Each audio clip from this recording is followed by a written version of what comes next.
I have to give a little chuckle and possibly even throw up in my mouth a little when I hear someone say that this Star Wars movie or that Star Wars movie is perfect. None of them are perfect, but we love them anyway.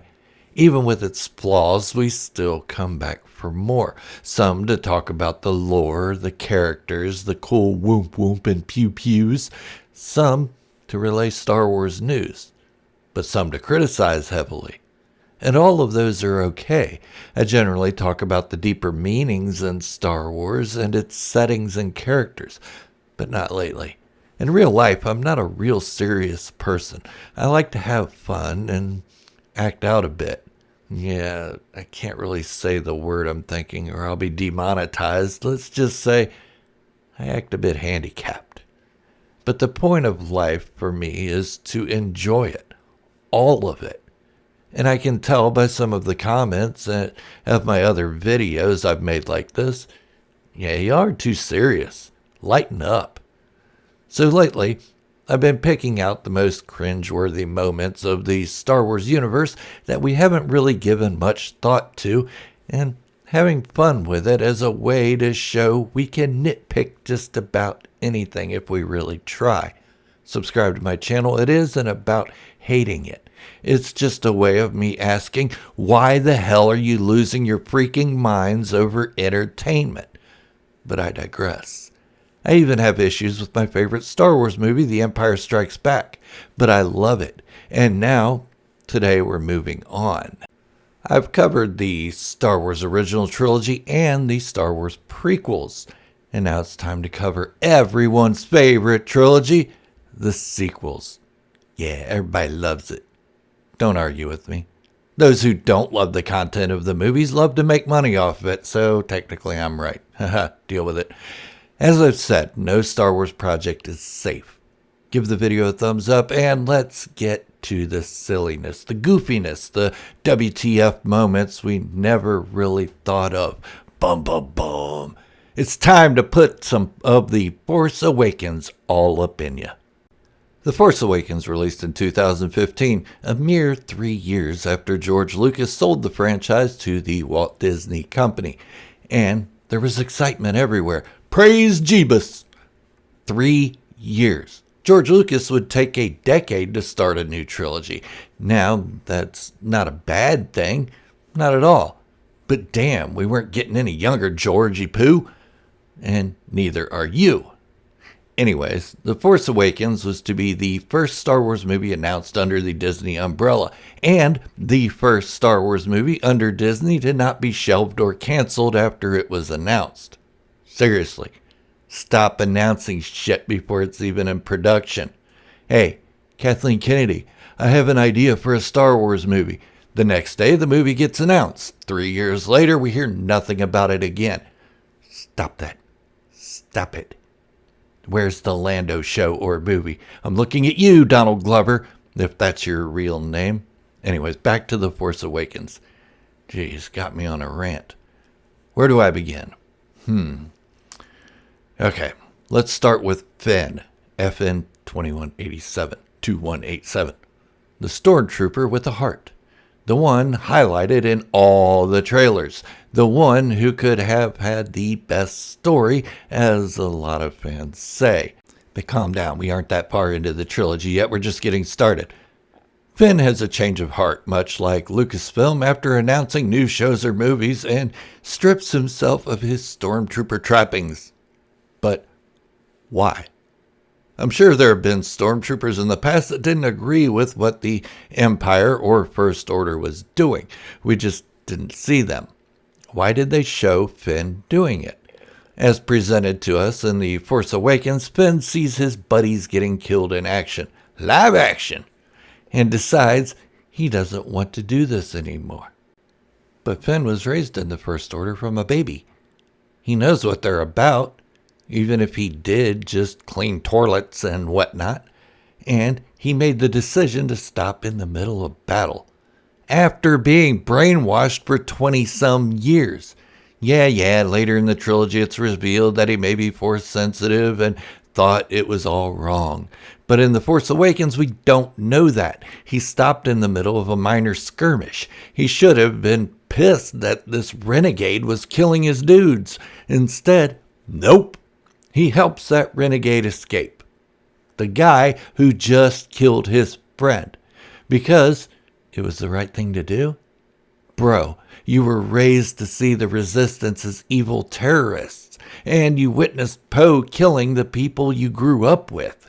This should have solidified what you were taught. It's like letting your brother's killer out of prison and giving him a ride to his next crime. It was the right thing to do. Okay, I'll try to calm down. Probably not, though. Let's move on. And this is more of a thing I see breaking standard Star Wars tradition. Not so much lore, but tradition of how Star Wars was made.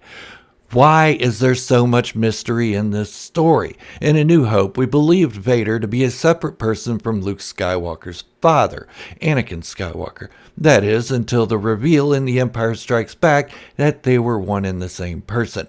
So, we had to wait 3 years to find out if Darth Vader was lying. That was the only real mystery in the entire trilogy. By the end of The Empire Strikes Back, we didn't care that Yoda said there was another hope. The Vader reveal was too big. In The Phantom Menace, we knew what Anakin would become. We knew Senator Palpatine would become the Emperor. No big mystery. Not to us. So, why all the mystery in The Force Awakens? Who the is Rey? Why did Finn turn after at least 2 decades of helpful indoctrination? Where the did Snoke come from?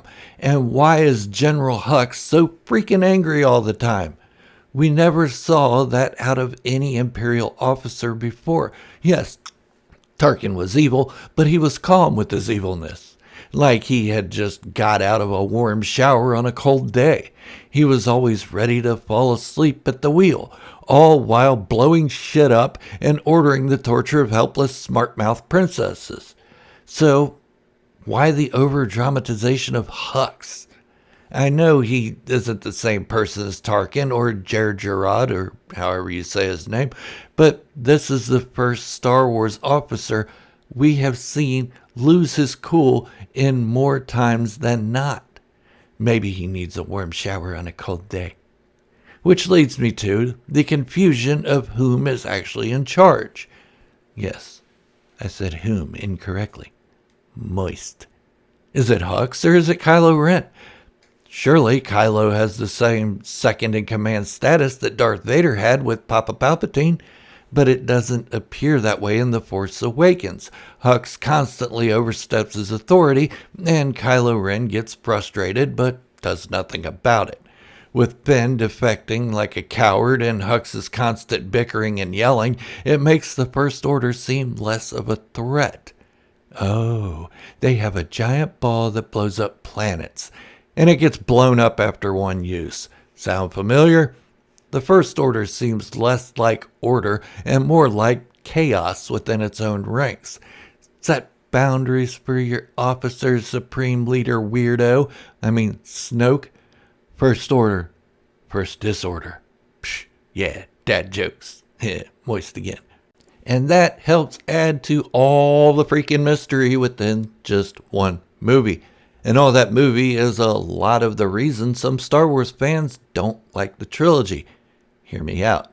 How many YouTube videos popped up, I know who Snoke is, or Rey's parents are so-and-so? This leads to a lot of speculation, and Star Wars fans believed those speculations. I won't call them theories, because theories are tested. So, when no one was correct on any of the Star Wars theories that came up with, they hated the trilogy. And I put partial blame on the writers of The Force Awakens for this. Why so much freaking mystery? Star Wars is supposed to be simple storytelling. No, not simple like Simple Jack, but something a child can follow. Had Rey just been an orphan, raised on the streets with the street cred, and not had some weird alien as a weirder guardian, there would have been less mystery.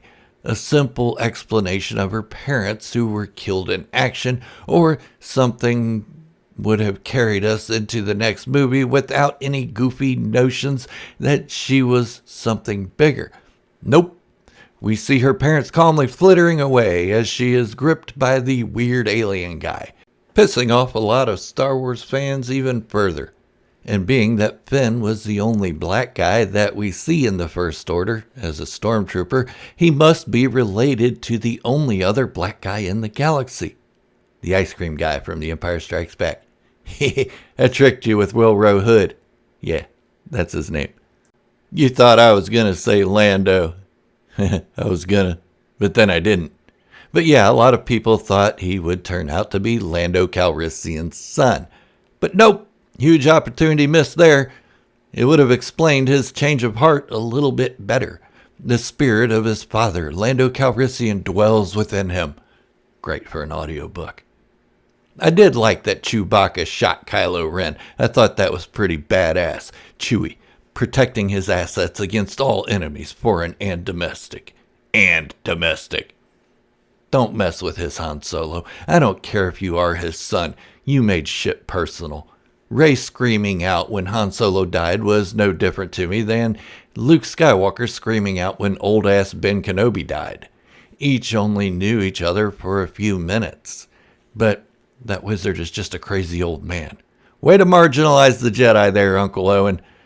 Dude saved your life, and you blow him up like he's ate your prized cow or something. What appreciation. Anyways, there are a lot of things I could say about The Force Awakens, but there are good things within it as well. As I said, this is just to show that even a Star Wars fanatic can find fault within the franchise I love. Star Wars. Yeah, still moist. Join me next time, subscribe to my channel as I dive into everyone's most favorite of the sequel trilogy, The Last Jedi. Maybe one day I will do a series of the things I like about every Star Wars movie, in a goofy manner, of course. Let me know what you think of that idea, and until the next time, may the Force be with you. Or not. Bye.